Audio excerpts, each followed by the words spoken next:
Hi guys, நான் உங்கள் நண்பன். இந்த வீடியோ எதை பற்றினு பார்த்தீங்கன்னா சார்ட்டர்ட் அக்கௌண்டன்சி கோர்ஸை பற்றி தான். ஆஃப்டர் 12th சிஏ படிக்கணும்னு நீங்கள் ஆசைப்பட்டீங்கன்னா உங்களுக்கான வீடியோ தான் இது. ஃபர்ஸ்ட் ஆஃப் ஆல், சிஏன்னு ஒரு விஷயத்துக்குள்ளே நீங்கள் வரீங்கன்னா ஐசிஐ அப்படின்ற ஒரு விஷயத்தை வந்து நீங்கள் அடிக்கடி கேட்டிருப்பீங்க. யார் இந்த ஐசிஐ அப்படின்றது தான் நம்மளோட ஃபஸ்ட்டு வந்து கான்செப்டாக இருக்குது. ஐசிஐனா யாருன்னா அது வந்து ஒரு ஸ்டாச்சுட்டரி பாடி. ஃபஸ்ட்டு ஐசிஐயோட ஃபுல் ஃபார்ம் என்னென்னா institute of chartered accountants of India. Statutory பாடினா என்னென்னா அவங்களுக்கான சட்ட திட்டங்களை அவங்களே வந்து இது பண்ணிப்பாங்க, பிரகடனம் பண்ணிப்பாங்க. பிஹாஃப் ஆஃப் த கவர்மெண்ட்டோட எலிகன்ஸ் இல்லாமையே அவங்கள வந்து தங்களுக்கான சட்ட திட்டங்களை வந்து அவங்களே வந்து தேர்ந்தெடுத்து கொள்ளும் உரிமையை வந்து அந்த பார்லிமெண்ட் ஆக்ட் அவங்களுக்கு கொடுக்குது. இது எப்போ வந்து ஆக்டாக பதிவாகுதுன்னா 1949 அப்போவே வந்து பதிவாயிடுது. இந்தியா குடியரசு தினம் பெற்றதே 1947 தான். 2 வருடங்களில் இந்த ஒரு இன்ஸ்டிடியூட்டை வந்து இந்தியன் கவர்மெண்ட் வந்து பார்லிமெண்ட்டில் அங்கீகரித்து ஒரு பெரிய லார்ஜஸ்ட் பாடியாக இன்னைக்கு இருக்குது. நெக்ஸ்ட் பாயிண்ட்ல வந்து இது வந்து மினிஸ்ட்ரி ஆஃப் கார்பரேட் அஃபேர்ஸ் கீழே கண்ட்ரோல் வந்து யார் வச்சுருக்காங்கன்னா ministry of corporate affairs, government of India, அவங்க தான் இதோட கண்ட்ரோல் வச்சுருக்காங்க. இது வந்து உலகத்திலேயே ஐசிஐ வந்து உலகத்திலே 2வது largest professional body of chartered accounts in world. First யாருன்னா சிபிஏ, அதாவது American Institute of certified public accountants சொல்லுவாங்க. அவங்க தான் ஃபர்ஸ்ட் லார்ஜஸ்ட் ப்ரொஃபஷனல் பாடின்னு சொல்லிக்கிறாங்க. ஐசிஐ பற்றி இவ்வளோ தெரிஞ்சால் போதும் ஒரு பிகினர் லெவலில். நெக்ஸ்ட்டு வந்து சிஏ படிக்கணும்னு ஆசைப்பட்டீங்கன்னா அதோட என்ட்ரிஸ் எப்படி உள்ளே போகிறது. நிறைய பேர் டிகிரி படிச்சுட்டு உள்ளே போகலாமா, இல்லைனா வந்து 12th ரூட்லேயே உள்ளே போகலாமா, எப்படி ஃபஸ்ட்டு வந்து அதோட ப்ரொசீஜர் என்னன்றத இப்போது 1 by 1 நெக்ஸ்ட் ஸ்லைடில் பார்க்கலாம். ஃபஸ்ட்டு வந்து entry to CA chartered accountancy கோர்ஸை நீங்கள் படிக்கணும்னா உங்களுக்கு 2 விதமான என்ட்ரி இருக்குது. ஃபஸ்ட்டு என்ட்ரி என்னென்னா 12th ஃபினிஷ் பண்ணி நீங்கள் வந்து ஃபவுண்டேஷன் ரூட் வழியாக என்ட்ரி ஆகிறது. 2வது வந்து டிகிரி ஃபினிஷ் பண்ணிட்டு டைரக்ட் என்ட்ரின்னு சொல்லி அந்த வழியாக நீங்கள் சிஏ படிக்கிறதுக்கு என்ட்ரி ஆகலாம். அதாவது 12th ஸ்டூடெண்ட்ஸ்லேயே அந்த அவேர்னஸ் இருந்ததுன்னா நீங்கள் வந்து ஃபவுண்டேஷன் ரூட் எடுத்துகிட்டு உள்ளே போகலாம்.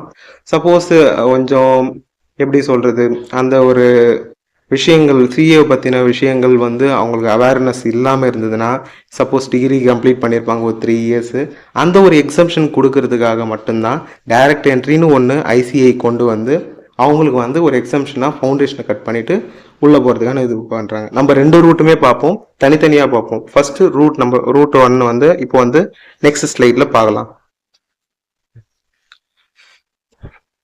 ரூட் 1 பொறுத்த வரைக்கும் 12th ஸ்டூடெண்ட்ஸ் வந்து உள்ளே வரலாம்.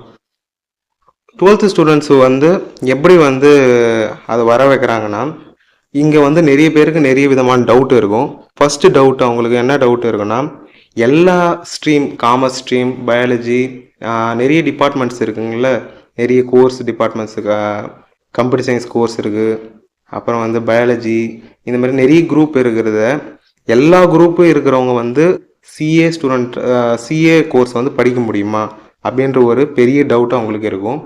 அதுக்கு தான் ஐசிஐ வந்து கிளியர் கட்டாக சொல்லியிருக்காங்க, 12th கம்ப்ளீட் பண்ணியிருந்தால் போதும், அவங்களுக்கான என்னென்ன சப்ஜெக்ட் நாலேஜ் வேணுமோ அது அந்த ஃபவுண்டேஷன் கோர்ஸில் வந்து அவங்க கம்ப்ளீட் பண்ணும்போதே அதுக்கான சிலபஸில் அவங்களுக்கு வந்து ஸ்டெப் டவுனாக கரெக்டாக வந்து ஒவ்வொரு விதமாக அவங்களுக்கு வந்து கொடுத்துருக்காங்க. ஃபவுண்டேஷன் ரூட் வழியாக போனோம்னா நீங்கள் மே மந்த்து அப்படின்னா நவம்பர் மந்த் வந்து ரிஜிஸ்ட்ரேஷன் பண்ணுற மாதிரி இருக்கும். ஃபஸ்ட்டு வந்து ஃபவுண்டேஷன் ரூட் வந்து போகிறீங்கன்னா உங்களுக்கு 4 பேப்பர் வந்து எக்ஸாம் எழுதுகிற மாதிரி இருக்கும். 4 month study period is must, compulsory. நீங்கள் 4 மந்த்து ஸ்டடி பீரியட் வந்து நீங்கள் கண்டிப்பாக படித்தே ஆகணும். இதுக்கான எக்ஸாம் வந்து ஒன்று ஜூன் மாதம் என்ட்ரி ஆகி ஜூன் மாதம் எக்ஸாம் நடக்கும், இன்னொன்று டிசம்பர் மாதத்தில் எக்ஸாம் நடக்கும். மே மாதத்தில் ரிஜிஸ்டர் பண்ணியிருந்தீங்கன்னா டிசம்பரில் நீங்கள் எக்ஸாம் எழுதுவீங்க. ஜூன் மாதத்தில், அதாவது டிசம்பர் மாதத்தில் ரிஜிஸ்டர் பண்ணியிருந்தீங்கன்னா ஆஃப்டர் அந்த செகண்ட் ஹாஃப்னு சொல்லுவாங்களே, அந்த ஒரு ஹாஃபில் வந்து நீங்கள் ரிஜிஸ்டர் பண்ணியிருந்தீங்கன்னா ஜூன் மாதம் நீங்கள் வந்து எக்ஸாம் எழுதுவீங்க. இன்டர்மீடியேட்டை பொறுத்த வரைக்கும் நெக்ஸ்ட் லெவல், இப்போ ஃபவுண்டேஷன் 4 பேப்பர் நீங்கள் கிளியர் பண்ணியிருப்பீங்க. கிளியரிங்ஸ் ஃபஸ்ட்டு வந்து பாஸ் கிரிட்டேரியா சொல்லிடுறேன். நீங்கள் வந்து 2 வந்து கிரிட்டேரியா வந்து ஃபுல்ஃபில் பண்ணணும். ஃபஸ்ட்டு வந்து 200 ப்ளஸ் ஆர் 200 ஈக்குவல் மார்க் எடுக்கணும். 200 எடுக்கலாம், இல்லை 200க்கு மேலேயாச்சும் எடுக்கலாம். இது பேர் அக்ரிகேட்னு சொல்லுவாங்க. ஈச் சப்ஜெக்டும் நீங்கள் 40 ப்ளஸ் எடுக்கணும். குறைஞ்சபட்சம் 40க்கு மேலே நீங்கள் எவ்வளோ வேணால் எடுத்துக்கலாம். இதுதான் 2 பாஸ் கிரிட்டேரியா சிஏவை பொறுத்த வரைக்கும். இதுபடி தான் எல்லா, அதாவது நீங்கள் ஃபவுண்டேஷன்லேருந்து சிஏ ஃபைனல் வரைக்கும் பாஸ் கிரிட்டேரியான்னு ஒன்று இருந்ததுன்னா இந்த 2 விஷயம்தான். முதல் வந்து நீங்கள் அக்ரிகேட்னு சொல்கிற 200 மார்க்கு, அதாவது வந்து ஓவரால் 400 மார்க்கு, அதாவது 4 பேப்பர், ஒவ்வொரு பேப்பரும் வந்து 100 மார்க்குனா 400 மார்க்குக்கு நீங்கள் 200 மார்க் எடுத்துருக்கணும். ஈச் சப்ஜெக்டும் 40 மார்க்குக்கு ப்ளஸ் எடுத்துருக்கணும். குறைஞ்சபட்சம் 40க்கு மேலே நீங்கள் எவ்வளோத்தாலும் ஓகே. இதுதான் பாசிங் கிரைட்டேரியா. இப்போ ஃபவுண்டேஷனில் 4 பேப்பரும் வந்து நீங்கள் கம்ப்ளீட் பண்ணிடுறீங்க, அந்த இது வந்து பாஸ் பண்ணிடுறீங்க. நெக்ஸ்ட்டு இன்டர்மீடியேட்டுக்கு நீங்கள் ரிஜிஸ்ட்ரேஷன் பண்ணுவீங்க. ஃபவுண்டேஷன் ரிஜிஸ்டர் பண்ணி எக்ஸாம் எழுதுறீங்க, எழுதிட்டு அதை முடிச்ச அப்புறம் இன்டர்மீடியேட் வந்து ரிஜிஸ்டர் பண்ணுறீங்க. இப்போ இன்டர்மீடியேட் வந்து 2 குரூப்பாக இருக்குது, குரூப் 1, குரூப் 2, மொத்தம் 8 பேப்பர் இருக்குது. இதுக்கான ஸ்டடி பீரியட் கம்பல்சரி 8 மந்த்து. நீங்கள் ஒரு குரூப்பும் எழுதலாம், 2 குரூப் சேர்த்து வச்சும் கிளியர் பண்ணலாம். இதுக்கு எக்ஸாம் வந்து எப்போ நடக்கும்னா மே மாதம் நடக்கும், இன்னொன்று வந்து நவம்பர் மாதம் நடக்கும். இதுக்கு ரெஜிஸ்டர் பண்ணி நீங்கள் 2 குரூப்பையும் ஒரே டைம்லேயும் எழுதலாம், இல்லைன்னா ஒரு குரூப்பாக வச்சு எழுதுறவங்களும் இருக்காங்க. இதுவும் பாஸ் பண்ணிட்டீங்க, 8 குரூப்ஸை வந்து பாஸ் பண்ணிட்டீங்க. 6 ஏதாச்சும் ஒரு குரூப் வந்து நீங்கள் பாஸ் பண்ணியிருக்கீங்க அப்படின்னோடனே நெக்ஸ்ட் வந்து soft skill ICITSS, soft skill ICITSS அந்த ட்ரைனிங் வந்து உங்களுக்கு வந்து நடக்கும். இந்த ட்ரைனிங் வந்து எதை பற்றினா பேசிக் வந்து அக்கௌண்டிங் டெர்மினாலஜிஸ்லாம் வந்து உங்களுக்கு சொல்லிக் கொடுப்பாங்க. உங்களுக்கு வந்து ஸ்பெஷல் கோர்சஸ் வந்து அங்கே நடக்கும். எக்ஸல் அந்த மாதிரி கொஞ்சம் பேசிக்கான விஷயமும் இருக்கும். அது ஒரு நல்ல ஒரு 20 டேஸ்லேருந்து 1 மந்த் வந்து அந்த ஒரு ட்ரைனிங் வந்து உங்களுக்கு நடக்கும். நெக்ஸ்ட் நீங்கள் ஆர்டிகல்ஷிப்புக்கு வந்து ஃபைல் பண்ணுவீங்க. ஆர்டிகல்ஷிப்பை வந்து 3 இயர்ஸ் பீரியட் வந்து நீங்கள் ஆர்டிகல்ஷிப் கம்பல்சரி பண்ணுற மாதிரி இருக்கும். இந்த ஃபவுண்டேஷன் ரூட்டில் வரவங்க வந்து இந்த இடத்துல தான் இந்த ஒரு என்ன சொல்கிறது, ஒரு நல்ல ஒரு விஷயம் இருக்குது. ஏன்னா உங்களுக்கு ஆர்டிகல்ஷிப் பீரியட் வந்து இன்டர்மீடியட்டுக்கு அப்புறமா வரும், அதனால் உங்களுக்கு பிரச்சனை கிடையாது.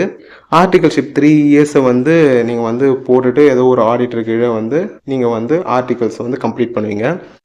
அந்த 2லேருந்து 2.5 இயர்ஸ் வரும்போது நீங்கள் வந்து 2.5 இயர்ஸ் கம்ப்ளீட் பண்ணும்போது நீங்கள் ரிஜிஸ்ட்ரேஷன் பண்ணலாம். எதுக்குன்னா சிஏ ஃபைனலுக்கு 2 குரூப் 8 பேப்பர்ஸுக்கும். இது வந்து மே அண்ட் நவம்பர் 2 மாதம் தான் இந்த ஒரு எக்ஸாம்ஸ் நடக்கும். இதுலேயும் நீங்கள் பாஸ் பண்ணிட்டீங்கன்னா நீங்கள் உங்களுக்கான மெம்பர்ஷிப் ஆஃப் ஐசிஐயை வந்து நீங்கள் வந்து அப்ளை பண்ணி நீங்களும் ஐசிஐயோட மெம்பராகவும் சிஏவும் ஆகலாம். இது வந்து ரூட் 1 12th ஸ்டூடெண்ட் வந்து ஃபாலோ பண்ண வேண்டிய ஸ்டெப் டவுன்ஸ். நெக்ஸ்ட்டு வந்து ரூட் 2. ரூட் 2வை பொறுத்த வரைக்கும் டிகிரி ஹோல்டர்ஸ், அதாவது எனக்கு 12th அவேர்னஸும் இல்லை, அப்படி இல்லைன்னா எனக்கு 12th வந்து இதை பற்றின இன்ட்ரெஸ்ட் இல்லாமல் இருந்தது, கொஞ்சம் ரொம்ப குறைஞ்சி இருந்தது, இன்ட்ரெஸ்ட் ரொம்ப கம்மி, ஐசிஐயை பற்றி அக்கௌண்டிங்ஸ் அந்த நாலேஜஸ் பற்றி கொஞ்சம் கம்மியாக இருந்தது. But now I want to rebounds, எனக்கு வந்து இப்போ படிக்கணும்னு ஆசையாக இருக்குது அப்படின்றவங்க வந்து டைரக்ட் என்ட்ரி ரூட் பக்கமாக வருவாங்க. இங்கேயும் வந்து ஐசிஐ வந்து காமர்ஸ் ஸ்டூடெண்ட்ஸை மட்டும்தான் ப்ரிஃபரன்ஸ் கொடுத்து அவங்கள மட்டும்தான் எடுத்துகிட்டு வரணுன்ற ஒரு நோக்கத்தில் இல்லாமல் எந்த ஸ்ட்ரீமில் இருந்தாலும் குவாலிட்டி தான் நம்மளுக்கு ரொம்ப முக்கியம், குவாலிட்டி தான் ரொம்ப முக்கியன்றதுனால அவங்க வந்து கிளியர் கட்டாக இருக்கிறதுனால எல்லாரையும் வெல்கம் பண்ணுறாங்க. காமர்ஸ் ஸ்ட்ரீமில் இருக்கிறவங்களும் இந்த வந்து கோர்ஸ் எடுக்கலாம், அதர் ஸ்ட்ரீமில் இருக்கிறவங்களும் இந்த கோர்ஸை எடுக்கலாம். காமர்ஸ் ஸ்ட்ரீமில் இருக்கிறவங்க 55% ஆஃப் மார்க்கை வந்து அவங்க வந்து செக்யூர் பண்ணியிருக்கணும் அவங்களோட டிகிரி ஹோல்டிங்கில். இதே அதர் ஸ்ட்ரீம் வேறு ஏதாச்சும் BSc chemistry, BSc maths or BA English literature, BA Tamil, அந்த மாதிரி வேறு கோர்ஸு, அதாவது அதர் தென் காமர்ஸ் ஸ்ட்ரீமில் பிகாம் காமர்ஸை தவிர எந்தெந்த கோர்ஸ் இருக்கோ அவங்க எல்லாருமே 60% வந்து மார்க் செக்யூர் பண்ணி இருக்கணும். இங்கே ஒரு டவுட் இருக்கும், நான் வந்து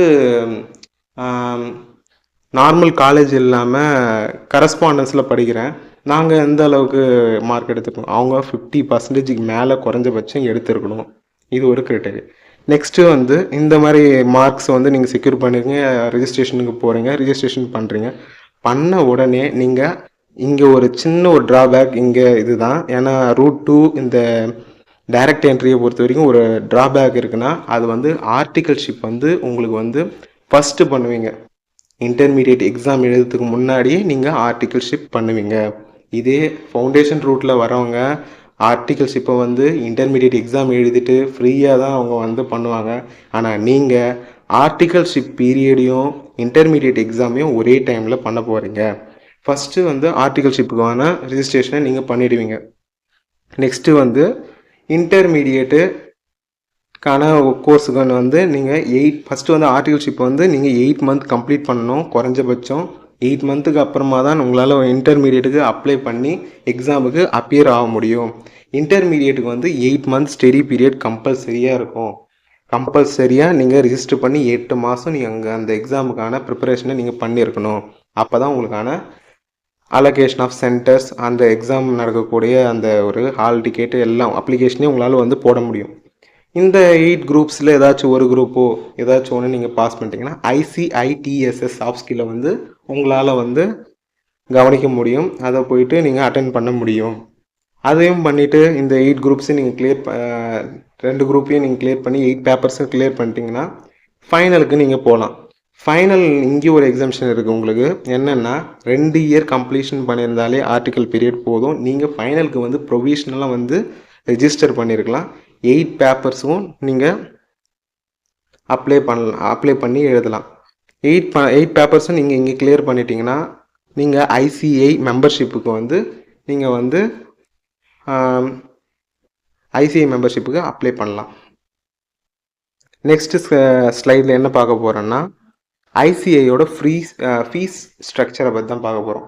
என்ன ஃபீஸ் ஆகும், நீங்கள் வந்து ரொம்ப ஏழ்மையான குடும்பமாக இருந்தீங்கன்னா உங்களுக்காக தான் இது வந்து, அதாவது ICIயோட ஃபீஸ் ஸ்ட்ரக்சர், என்ன ஃபீஸ் வந்து நீங்கள் வந்து கட்ட போகிறீங்க ICIக்கு அப்படின்றது.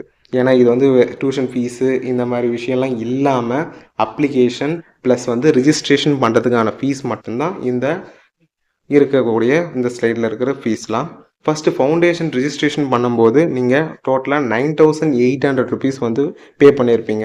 எல்லாம் புக் ஃபீஸு எல்லாம் இதில் அடக்கமாகவும், புக் ஃபீஸ் அடக்கமாகவும் ப்ளஸ் வந்து ஒரு மேனுவல் மாதிரி ஒரு கொடுப்பாங்க. அந்த எக்ஸ்பென்சஸ் எல்லாத்தையும் சேர்த்து தான் 9,800 வருது. இன்டர்மீடியட்டில் வரும்போது நீங்கள் 18,000 2 குரூப்புக்கும் சேர்ந்த மாதிரி தான் இந்த 18,000. ஃபைனலுக்கு 22,000. ரிஜிஸ்ட்ரேஷன் ஃபீஸ் மட்டும் இந்த 3 கேட்டகரியும். இது இல்லாமல் சென்டர்ஸு அப்ளிகேஷன் பண்ணுறதுக்கு, அதாவது வந்து ரிஜிஸ்ட்ரேஷன் மட்டும்தான் 9,800. ஆனால் நீங்கள் அந்த 4 எக்ஸாம் எழுதுவீங்க பார்த்தீங்களா, அப்போ அப்ளிகேஷன் போடுறதுக்கும் அந்த எக்ஸாம் சென்டர்ஸை வந்து தேர்ந்தெடுக்கிறதுக்கும் ஒரு ஃபீஸ் கட்டணும். அந்த ஃபவுண்டேஷன் எக்ஸாமோட ஃபீஸ் வந்து 1,500 வரும். இந்த ஒரு வாட்டி கட்டிட்டா எல்லா வாட்டியும் எழுதணும்னு நினைக்காதீங்க. ஒவ்வொரு வாட்டி எழுதும் போதும் 1,500 நீங்கள் கொடுக்கணும். ஒவ்வொரு அப்ளிகேஷன் பண்ணும்போதும் நீங்கள் 1,500 கொடுக்கணும். தெளிவாக சொன்னால், ஒரு வாட்டி நீங்கள் ஃபவுண்டேஷன் எக்ஸாம் எழுதுறீங்கன்னா 4 பேப்பருக்கும் சேர்ந்தது தான் ஒரு ஃபவுண்டேஷன் எக்ஸாம் நான் சொல்கிறது. இந்த ஃபவுண்டேஷன் எக்ஸாமுக்கு நீங்கள் 1,500 செலவு பண்ணுற மாதிரி இருக்கும். இந்த ஃபவுண்டேஷன் எக்ஸாமில் நீங்கள் ஃபெயில் சப்போஸ் ஆகிட்டிங்கன்னா அடுத்த வாட்டி நீங்கள் ஃபவுண்டேஷன் எக்ஸாமுக்கு அப்பியர் ஆகும்போது மறுபடியும் 1,500 செலுத்துகிற மாதிரி இருக்கும். ஆனால் ஃபவுண்டேஷன் ரிஜிஸ்ட்ரேஷன் ஒன்ஸ் நீங்கள் வந்து 9,800 ரூபா கட்டிட்டிங்கன்னா உங்களுக்கு வந்து 3 இயர்ஸ் வந்து எக்ஸாம்ஸ் வந்து எழுதிக்கிட்டே இருக்கலாம். ஓகேவா, புரிஞ்சுதா? நெக்ஸ்ட்டு வந்து இன்டர்மீடியட்டுக்கு எக்ஸாம் எழுதணும்னா 2 குரூப்புக்கும் சேர்ந்த மாதிரி தான் இதில் போட்டிருக்கேன். 2,700 ரூபா நீங்கள் வந்து சென்டருக்கு நீங்கள் அப்ளிகேஷன் ஃபீஸுக்கும் கொடுக்குற மாதிரி இருக்கும். இது ஒரே குரூப் வந்து இன்டர்மீடியட்டில் எழுதுறீங்கன்னா 1,500 தான் வந்து செலவாகும். நெக்ஸ்ட் வந்து ஃபைனலுக்கு வந்து நீங்கள் வந்து அப்ளிகேஷன் போடுறீங்கன்னா 2 குரூப்புக்கும் சேர்ந்த மாதிரி 3,300 ரூபா ஆகும். 3,300 ஆகும். ஒரு குரூப் வந்து பண்ணுறீங்கன்னா 1,500 சம்திங் வரும். இது எல்லாத்தையும் வந்து நீங்கள் ஆட் பண்ணிங்கன்னா 57,300 வித்தவுட் எனி டியூஷன் ஃபீ. இது ரொம்ப முக்கியமான விஷயம். ரிஜிஸ்ட்ரேஷனுக்கும் அப்ளிகேஷனுக்கும் மட்டும் ICI வந்து சார்ஜ் பண்ணுற அமௌண்ட் வந்து 57,300 ருபீஸ். நீங்கள் சிங்கிள் ஷார்ட்டில் வந்து எல்லாத்தையும் ஃபினிஷ் பண்ணிட்டு வரீங்கன்னா உங்களுக்கு இந்த அமௌண்ட் தான் செலவாகும். இதே வந்து நீங்கள் கொஞ்சம் அங்கங்கே வந்து ஃபெயில் ஆகுறீங்க, ரீஅப்பியர் ஆகுறீங்க அப்படின்னா இந்த சென்டர் ஃபீஸு இதெல்லாம் வந்து சேஞ்சஸ் ஆகுது. நெக்ஸ்ட் ஸ்லைடில் வந்து ஃப்ரீ கிளாஸஸ் வந்து பார்க்க போகிறோம். இதை பற்றின அவேர்னஸ் ரொம்ப கம்மியாக இருக்குது. ரொம்ப ஏழ்மையாக இருக்கிறவங்க நிறைய பேர் வந்து இதை பயன்படுத்திக்கணும்னு நான் நினைக்கிறேன். இந்த நான் கொடுத்துருக்க இந்த https/ இந்த boslive.ica.org/ இந்த வெப்சைட் இந்த லாகின் மூலமாக நீங்கள் என்ட்ரி ஆகிட்டு உங்களுக்கு ரிஜிஸ்ட்ரேஷன் பண்ணும்போது இருக்க ஸ்டூடெண்ட் லாகின்லாம் நீங்கள் இன்புட் பண்ணிவிட்டு நீங்கள் உள்ளே போனீங்கன்னா உங்களுக்கான டேஷ்போர்டு ஒன்று ஓப்பன் ஆகும். அது மூலமாக நீங்கள் இங்கிலீஷில் அவங்க எடுக்கக்கூடிய ஃப்ரீ கிளாஸஸை வந்து நீங்கள் கவனிக்கலாம். அங்கே போக தெரியாதவங்க ICAI க்ளவுட் கேம்பஸ்ன்னு சொல்லியிருப்பாங்க. அதுக்குள்ளே போயிட்டு நீங்கள் வந்து செலக்ட் பண்ணிவிட்டு உள்ளே போய் நீங்கள் வந்து உங்களோட ஃப்ரீ வீடியோ கிளாஸஸ், ரெக்கார்டட் கிளாஸஸ்லாம் வந்து கவனிக்கலாம். இந்த ஃப்ரீ ரெக்கார்டட் கிளாஸஸ்லாம் வர்த்தபுளாக இல்லையான்னா நிச்சயமாக வர்த்தபிள் தாங்க. ஏன்னா நீங்கள் முன்னாடி பேசிகிட்டு இருக்க நானே இந்த ஃப்ரீ கிளாஸஸ்லாம் படித்து தான் பாஸ் பண்ணேன். ஃபவுண்டேஷன் ஃபஸ்ட் அட்டெம்ப்டில் பாஸ் பண்ணேன். அந்த அளவுக்கு ரொம்ப வந்து ஸ்ட்ரெயின் பண்ணியிருக்க மாட்டாங்க. நம்ம வந்து ரொம்ப அதிகமாக அவுட்புட் பண்ணுற மாதிரி இருக்கும் இந்த ஃப்ரீ கிளாஸஸை பொறுத்த வரைக்கும். ஆனால் நீங்கள் உங்ககிட்ட எந்த ஒரு விஷயமும் இல்லை, நான் ரொம்ப ஏழ்மையான ஒரு குடும்பத்தை சார்ந்தவங்கனானோ இந்த ஒரு கிளாஸஸை பயன்படுத்தி உங்களால் வந்து ஒரு டியூஷன் சென்டர்ஸ்க்கு எங்கேயுமே ப்ரைவேட் டியூஷன் சென்டர்ஸ்லாம் வந்து என்னால் வந்து அஃபோர்ட் பண்ண முடியாது அப்படின்ற பட்சத்தில் இந்த ஃப்ரீ கிளாஸஸ்லாம் நீங்கள் வந்து பயன்படுத்திக்கலாம்.